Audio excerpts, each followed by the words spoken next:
कापूस बियाणे जादा दराच्या विक्रीच्या पार्श्वभूमीवर आज जिल्हा भरारी पथकाने राशी कंपनीचे 659 या वाहनाची जादा दराने विक्री होत असल्याचे समजल्यावर पथकाने डमी ग्राहक पाठवून 864 रुपयाचे पाकिट 1200 रुपयाने विक्री करताना पकडले व विक्री केंद्र तपासणी पंचनामा विक्री बंद आदेश देण्यात आला व परवान्यावर कारवाई कामी परवाना अधिकारी यांच्याकडे प्रस्ताव सादर करण्यात आलेला आहे।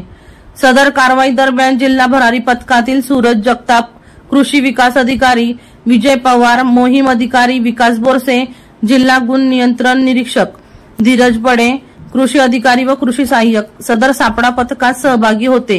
कृषी विक्रेते यांनी जादा दराने विक्री केल्यास सक्त कायदेशीर कारवाई करण्यात येईल असा इशारा दिला। असा इशारा जिल्हा अधीक्षक कृषी अधिकारी कुर्बान तडवी यांनी दिलेला असून शेतकऱ्यांनी जादा दराने विक्री होत असल्यास जिल्हा अधीक्षक कृषी अधिकारी जळगाव, कृषी विकास अधिकारी जळगाव किंवा तालुका स्तरावर तालुका कृषी अधिकारी पंचायत समिती यांच्याकडे तक्रार करावी। सुनील पाटील यांचा रिपोर्ट बुलंद पोलीस टाइम्स जळगाव।